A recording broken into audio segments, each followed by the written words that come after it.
Paper, మూడో model పేపర్లో చాలా ఇంపార్టెంట్ ప్రశ్నలు ఉన్నాయి కాబట్టి ఖచ్చితంగా వీటిని ప్రిపేర్ అవ్వండి. 95 to 100% క్వశ్చన్స్ ఈ మోడల్ పేపర్ నుంచి మీకు రాబోతా ఉన్నాయి. ఈ సోషల్ స్టడీస్కి సంబంధించి, పబ్లిక్ ఎగ్జామ్ సోషల్ స్టడీస్కి సంబంధించి అన్ని క్వశ్చన్స్ కూడా ఈ మోడల్ పేపర్ నుంచే వస్తున్నాయి కాబట్టి తప్పనిసరిగా ప్రిపేర్ అవ్వండి. మనం క్వశ్చన్ పేపర్లోకి వెళ్ళిపోతాం. ఇక్కడ గమనించండి ఒకసారి, ఇక్కడ చూస్తే ఓకే, ఇదిగోండి మోడల్ పేపర్ 3 సోషల్ స్టడీస్. దీంట్లో ముఖ్యమైన క్వశ్చన్ ఒకసారి చూద్దాం. ఇవ్వండి ఏమి ఇచ్చాడు, 12 క్వశ్చన్లు ఇస్తాడు కదా 1 మార్క్కి బిగినింగ్ స్టార్టింగ్ సెక్షన్లో. అవి ఏంటి అంటే ఇక్కడ చూడండి, పునరుత్పాదక వనరులకు ఒక ఉదాహరణ ఇవ్వండి. పునరుత్పాదక వనరులు. నెక్స్ట్, ఏ నేల పత్తి సాగుకు అనుకూలమైంది? కింది వాటిలో ఏ పరిశ్రమ బాక్సైట్ను ముడిసరిగ్గా ఉపయోగిస్తుంది? అల్యూమినియం, సిమెంట్ పరిశ్రమ, పేపర్ పరిశ్రమ, ఉక్కు పరిశ్రమ. భిన్నమైన దాన్ని గుర్తించండి అన్నాడు. 4వది, మాజిని, కవూరు, బిస్మార్క్, గారిబాల్డి. నెక్స్ట్, ఐపీఆర్డీని విస్తరించండి. జర్మనీ అక్షరాజ్యం. బ్రిటన్ ఏ రాజ్యం అది అక్కడ రాయాలి. సమాఖ్యవాదం అనగా ఏంటి? భాషా ప్రాతిపదికన ఏర్పడిన మొదటి రాష్ట్రం ఏంటి? అలాగే ఈ ప్రశ్నలన్నీ కూడా నోట్ చేసుకోండి మీరు. 1 మార్క్ క్వశ్చన్స్ కంపల్సరీగా వస్తాయి. నెక్స్ట్ 9వ ప్రశ్న చూడండి. భాషా ప్రాతిపదికన ఏర్పడిన మొదటి రాష్ట్రం అయిపోయిందిగా. 9, మేనిఫెస్టో అంటే ఏమిటి? 10, ఒక దేశం కన్నా ఎక్కువ దేశాల్లో ఉత్పత్తి చేపట్టే లేదా నియంత్రించే సంస్థలను ఏమంటారు? ఒక దేశం కన్నా ఎక్కువ దేశాల్లో ఉత్పత్తిని చేపట్టి లేదా నియంత్రించే సంస్థలు ఏమంటారు? నెక్స్ట్ 11, బార్ గ్రాఫ్ పై చూపండి అన్నాడు. ఇది ఇక్కడ ఒక ఇన్ఫర్మేషన్ ఇది, దీన్ని బార్ గ్రాఫ్లో చూపించాలి మనం. బార్ గ్రాఫ్లో ఇది ప్రాథమిక రంగం, ద్వితీయ రంగం, తృతీయ రంగం. 44%, 20%, 31%. కింద ఇవ్వబడిన జాబితాలో ఏ దేశం అన్నిటికన్నా తూర్పున ఉంది? మెక్సికో, యుఎస్ఏ, చైనా, భారతదేశం. ఏది తూర్పున ఉన్నటువంటి, అన్నిటికంటే తూర్పున ఉన్న దేశం ఏది? ఇక్కడ బార్ గ్రాఫ్ అనగానే మీకు అందరికీ తెలుసు. బార్ గ్రాఫ్లో చక్కగా మనం ఇలా మెన్షన్ చేస్తాం. ఇది 44% ఇది. నెక్స్ట్ 31% ఏముంది? 31%. తర్వాత 25%. చక్కగా ఇలా మెన్షన్ చేసుకుంటూ మీరు రాయాల. ఇలా బార్ గ్రాఫ్ మనం గీయాల్సి ఉంటుంది. సరే, ఇక్కడ మనం గుర్తుపెట్టుకోవాల్సింది ఏంటి? ఇదేమో ప్రాథమిక రంగం, ఇది ఫస్ట్. ఇది ద్వితీయ రంగం, ఇది తృతీయ రంగం. ఇలా మెన్షన్ చేయాలి. ఇలా మెన్షన్ చేయండి. ఇదేమో వై, ఇది ఎక్స్. సరే, మెన్షన్ చేయండి. ఉపాధి పెరుగుదల అన్నమాట. ఇటు పక్క మీరు మెన్షన్ చేయాల్సింది ఉపాధి, ఎంప్లాయ్మెంట్. ఉపాధి అని చెప్పేసి ఎంత? 20%, 40%, 60%, 80%, ఇలా 100% ఇట్లా వేసుకోవాలి. ఓకే, నెక్స్ట్ కింద 12 అయిపోయింది. 13వ ప్రశ్న. ఇది సెకండ్ పార్ట్లోకి వచ్చేసాం మనం. సెకండ్ పార్ట్లో మొత్తం ఎన్ని ఉంటాయి? 8 ప్రశ్నలు ఉంటాయి. 2 మార్కులు ఇవి అన్నీ. ఇప్పుడు చూద్దాం ఏమేమి ఉన్నాయి. ఉత్పాదక పరిశ్రమల ప్రాముఖ్యతను వివరించండి. రవాణా ప్రసార సాధనం దేశ ఆర్థిక వ్యవస్థకు జీవనాలను ఎందుకు పిలుస్తారు? తర్వాత కింది పటాలను పరిశీలించి ప్రశ్నకు సమాధానం రాయండి. అన్ని ప్రశ్నలు నోట్ చేసుకోండి. ఇదిగోండి కింద మీకు చక్కగా పిక్చర్ ఇచ్చాడు. ఆఫ్రికా కాంటినెంట్ ఇచ్చాడు. ఆఫ్రికా నుంచి ఇచ్చి కింద కొన్ని 2 క్వశ్చన్లు ఇచ్చాడు. 2 మార్కులు కాబట్టి ఆ 2 మార్కులు 2 క్వశ్చన్లు ఏంటి చూద్దాం. ముద్రిత హిందూ మహాసముద్రంలో గల దీవి పేరేంటి? ఒకటే ప్రశ్నలండి, 2 కాదు.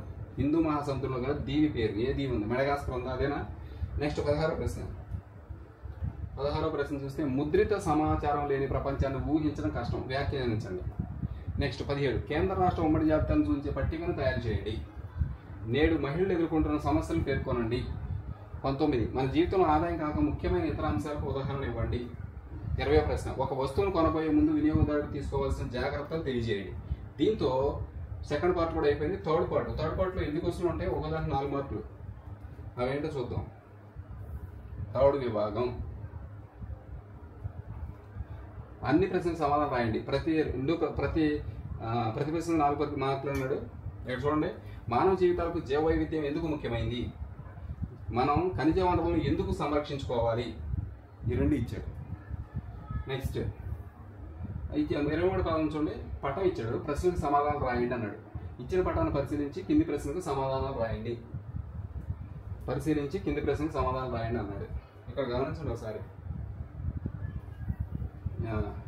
రష్యన్ సామ్రాజ్యం ఇచ్చాడు. ఇక్కడ దీంట్లో ఏమి ఇచ్చాడు పటం అంటే, 1 రష్యన్ సామ్రాజ్యం, తర్వాత ఇక్కడ మధ్యధరా సముద్రం, ఈజిప్టు, పాలస్తీనా, నెక్స్ట్ పోలాండ్, ఇంకేమిచ్చాడు, ఇక్కడ సముద్రం, మధ్యధరా సముద్రం కనిపిస్తుంది.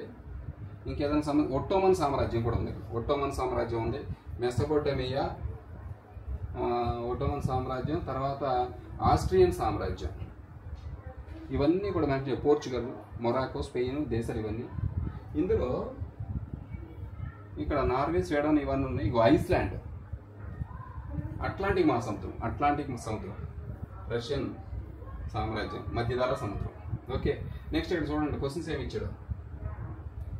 యూరప్ మరియు ఆఫ్రికా ఖండాల మధ్య గల సముద్రం ఏది అన్నాడు. యూరప్, ఆఫ్రికా ఖండాల మధ్య సముద్రం ఏది? ఈ పట్టణంలోని పెద్ద సామ్రాజ్యం పేరు తెలియజేయండి. పెద్ద సామ్రాజ్యం పేరు ఇప్పుడే మనం చెప్పుకున్నాం. నెక్స్ట్ 24ది ప్రోటో పారిశ్రామికీకరణను వివరించండి. నెక్స్ట్ 25 ఇచ్చిన బార్ గ్రాఫ్ను విశ్లేషించండి. అన్నాడు. నెక్స్ట్ ప్రపంచంలో వివిధ ప్రాంతాలలో జాతీయ పార్లమెంట్లలో మహిళల శాతం అన్నాడు. ప్రపంచంలో వివిధ ప్రాంతాలలో జాతీయ పార్లమెంట్లలో మహిళల శాతం ఎంత ఉంది అనేది ఇక్కడ చక్కగా బార్ గ్రాఫ్లో ఇచ్చాడు. ప్రపంచ సరాసరి 24%. నెక్స్ట్ 25వ ప్రశ్న, దాని గురించి ఆ పారాగ్రాఫ్, ఈ బార్ గ్రాఫ్ చూసి దాంట్లో ఉన్న విషయాన్ని మనం క్రోడీకరించి చక్కగా ఎస్ఏ రూపంలో రాయాలి. 26వ ప్రశ్న, వివిధ పౌరుల మధ్య ఆదాయ అసమానతలను ప్రజాస్వామ్యం తగ్గించలేదు, దీన్ని సమర్థిస్తూ లేదా వ్యతిరేకిస్తూ నీ సమాధానం రాయండి. వివిధ పౌరుల మధ్య ఆదాయ అసమానతలు ప్రజాస్వామ్యం తగ్గించలేదు అన్నాడు. దాన్ని సమర్థిస్తూనూ వ్యతిరేకిస్తూనూ మీ పాయింట్ రాయాలి. 27 సుస్థిరత అనే అంశం అభివృద్ధిలో ఎందుకు ముఖ్యమైనది? వినియోగదారుల దోపిడీకి కారణమై కొన్ని అంశాలు పేర్కోండి. వినియోగదారుడు దోపిడీకి గురవుతున్నాడు, దానికి కారణాలు ఏంటో మీరు పేర్కొన్నారు. ఏ వస్తువు కొన్నా దోపిడీకి గురవుతూ ఉంటాడు. నెక్స్ట్ 4వ విభాగం, లాస్ట్ విభాగం. ఎక్కడేముంటాయంటే 5 క్వశ్చన్లు ఇస్తాడు, ఒకదానికి 8 మార్కులు. ఫస్ట్ 29వ ప్రశ్న, ఇక్కడ చాయిస్ కూడా ఉంది. నీటి వనరుల ప్రాముఖ్యతను వివరించండి. దీనికి చాయిస్ ఏంటంటే వరి పంట పెరుగుదలకు అనుకూలించే భౌగోళిక పరిస్థితులను వివరించండి. నెక్స్ట్ 30వ ప్రశ్న, ఇచ్చిన పేరా చదివి వ్యాఖ్యానించండి అన్నాడు. పారాగ్రాఫ్ చదువుతున్నాం. ఇక్కడ ఏమి ఇచ్చాడు? అంబేద్కర్ గురించి ఇచ్చింది. ఓకే, మళ్ళీ నేను చదువుతాను ఒకసారి. 1930లో దళితులను అణగారిన తరగతుల సంఘంగా ఏర్పాటు చేసిన డాక్టర్ బిఆర్ అంబేద్కర్ 2వ రౌండ్ టేబుల్ సమావేశంలో దళితులకు ప్రత్యేక నియోజకవర్గాలు కావాలని గాంధీతో ఘర్షణ పడ్డాడు. అంబేద్కర్ డిమాండ్ను బ్రిటిష్ ప్రభుత్వం అంగీకరించడంతో గాంధీజీ ఆమరణ నిరాహార దీక్ష ప్రారంభించాడు. దళితులకు ప్రత్యేక నియోజకవర్గాలు కేటాయిస్తే వారు సమాజంలో కలిసిపోయే ప్రక్రియ నెమ్మదిగా జరుగుతుందని ఆయన విశ్వసించారు. చివరకు గాంధీజీ అభిప్రాయాన్ని అంబేద్కర్ అంగీకరించారు. దాని ఫలితమే 1932లో సెప్టెంబర్ నాటి పూనా ఒడంబడిక. ఇది అణగారిన వర్గాలకు, అంటే తర్వాత షెడ్యూల్డ్ కులాలుగా పరిగణించబడింది. ప్రావిన్స్లలోనూ కేంద్ర శాసనసభలోనూ ప్రత్యేక సీట్లు కేటాయించింది. కానీ వారికి సాధారణ ఓటర్లు ఓటు వేయాలి. ఏది ఏమైనప్పటికీ దళిత ఉద్యమం కాంగ్రెస్ నేతృత్వంలోని జాతీయోద్యమం పట్ల ఆందోళన చెందుతూనే ఉంది. దీనికి చాయిస్ కూడా ఉంది. 18వ శతాబ్దపు ఐరోపాలోని కొందరు వ్యక్తులు ముద్రణ సంస్కృతి చైతన్యాన్ని తీసుకొస్తుందని భావించారు. వ్యాఖ్యానించండి. మళ్ళీ ఇంకోసారి క్వశ్చన్ రాసుకోండి మీరు కావాలంటే.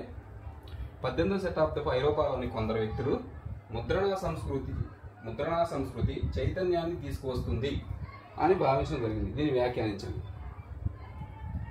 నెక్స్ట్ 31వ ప్రశ్న. ఏంటి 31వ ప్రశ్న?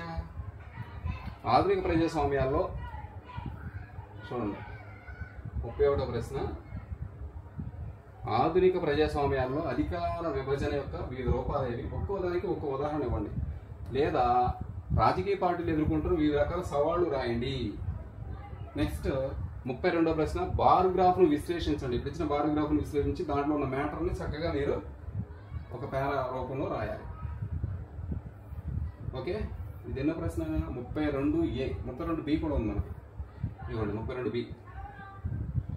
ఏమిచ్చాడు ఇక్కడ చూడండి. 32B ఇచ్చాడు. ఏమిచ్చాడు? పేద కుటుంబాలు 80%, కొంత ఆస్తి ఉన్న కుటుంబాలు 53%, బాగా ఉన్న కుటుంబాలు 72-28, ధని కుటుంబాలు 10-90. ఈ 10, 90, 28, 72 ఏంటి అంటే నీలి రంగు. అంటే ఇది అలాగే ఇది నీలి రంగు అనియత రంగం నుండి పొందిన రుణాల శాతం. ఇది రుణాల శాతం, రుణం తీసుకున్న వాళ్ళు. ఉదా రంగు ఏదైతే ఉందో ఇది నియత రంగం నుంచి పొందిన రుణాల శాతం. పై చార్ట్ను పరిశీలించి విశ్లేషించండి. దాంట్లో ఉన్న మ్యాటర్ని రాయాలి మనం. గ్రహించి ఏం చెప్తుంది, పిక్చర్ ఏం చెప్తుందో మనం రాయాలి. నెక్స్ట్ 33 ప్రశ్న చూడండి. 33లో ఏమిస్తాడంటే 33లో ఏమిస్తున్నాడంటే చూడండి, పై చార్టును పరిశీలించి విశ్లేషించాలని అన్నాడుగా. 33A ఈ కింది వాటిని ఇవ్వబడిన భారతదేశ అవుట్లైన్ పటాలను గుర్తించండి. ఇండియన్ మ్యాప్లో ఇవన్నీ ముంబైని, జమ్మూ కాశ్మీర్, జంషెడ్పూర్, గోవా వీటిని గుర్తించాలి. ఈ 4 గుర్తించండి, లేదంటే ఈ 4 కేరళ, బీహారు, ఢిల్లీ, అరేబియా సముద్రం వీటిని గుర్తించాలి. నెక్స్ట్ బి ఏమిచ్చాడు దీనికి చాయిస్, దీంట్లో ప్రపంచ పటంలో కింద ఇచ్చిన గుర్తించాలి. ఇటలీని గుర్తించాలి, దక్షిణాఫ్రికాని, బెల్జియం, జర్మనీ. ఈ 4 కాకపోతే ఇంకొక 4 నైజీరియా, పసిఫిక్ మహాసముద్రం, నార్వే, పాకిస్తాన్. ఇలా మీరు ప్రపంచ పటం గుర్తించాలి. Okay friends, thank you so much for watching. Please share this video and subscribe my channel. ఇవి అందరికి షేర్ చేయండి, ఛానల్ సబ్స్క్రైబ్ చేయడం మర్చిపోవద్దు. ఇవి ప్రిపేర్ అవ్వండి. All the best.